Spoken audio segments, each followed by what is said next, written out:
धन्यवाद। श्री उदित राज।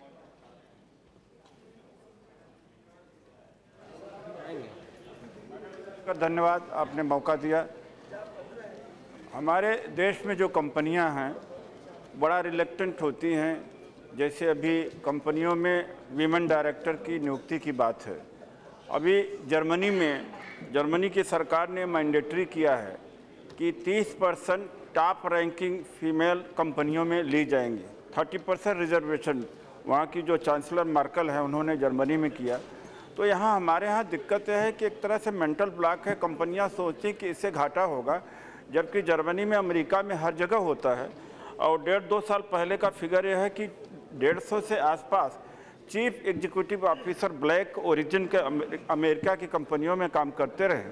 और अमेरिका की जो बड़ी बड़ी कंपनियां हैं, जब वो लाभांश डिक्लेयर करती हैं साल में, तो ये भी डिक्लेयर करती हैं कि उन्होंने कितनी औरतों को, कितने एथनिक ओरिजिन को, कितने ब्लैक्स को, कितने हिस्पैनिक्स को, कितने ओबोरिजिन्स को उन्होंने जॉब दिया।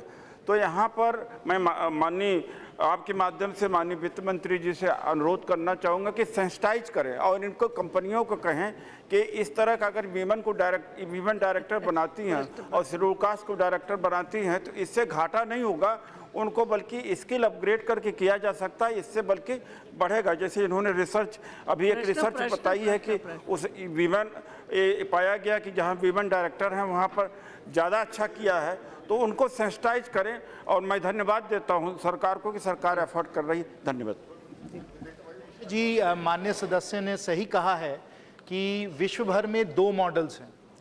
एक मॉडल जो है वो यूरोपियन कंट्रीज़ में है, चाहे आप जर्मनी देख लीजिए या स्कैंडिनेवियन कंट्रीज़ देख लीजिए, जहां उन्होंने जिस प्रकार, हम लोगों ने हिंदुस्तान में ये एक आदेश दिया है कि विमेन डायरेक्टर्स बोर्ड पे होनी चाहिए, उन लोगों ने भी एक रूल बनाया, एक आदेश दिया है कि चाहे स्कैंडिनेविया में 2 हों या जर्मनी में 40% हों, ये इन लोगों ने बाय रूल कहा है कि कंपनीज को ये करना है।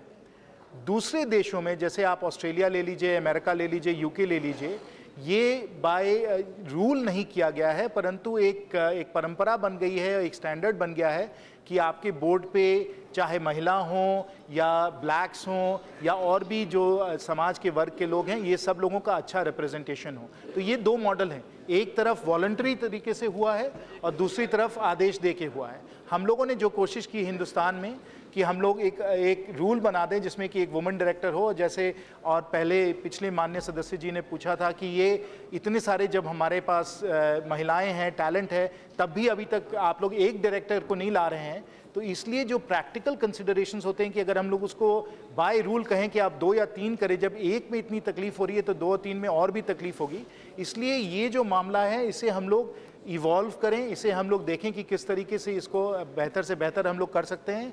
और आज के समय अगर आप चाहे आप कंपनी लॉ देखें या सेबी के गाइडलाइंस देखें, वहाँ हम लोग अब बड़े पारदर्शी तरीके से, बड़े ट्रांसपेरेंटली हम लोग कह रहे हैं कि आपको डायरेक्टर्स के बारे में सब कुछ बताना होगा, डायरेक्टर्स का कॉम्पनसेशन बताना होगा, उनका बैकग्राउंड बताना होगा। इसलिए आज के समय जो कई सारी जो एजेंसीज़ हैं जो ये सब देखती हैं और जो डेटाबेस बनाती हैं कि हमारे पास किस किस्म के डायरेक्टर्स बोर्ड्स पे हैं, क्या उनका बैकग्राउंड है, तो वहाँ हम लोगों को सामाजिक तौर से एज अ सोसाइटी हम लोगों को पता चल रहा है कि हम लोग किस तरीके से इस रास्ते पे चल रहे हैं जिसमें कि हमारे जो बोर्ड्स हों वो ज़्यादा रिप्रेजेंटेटिव हों। धन्यवाद।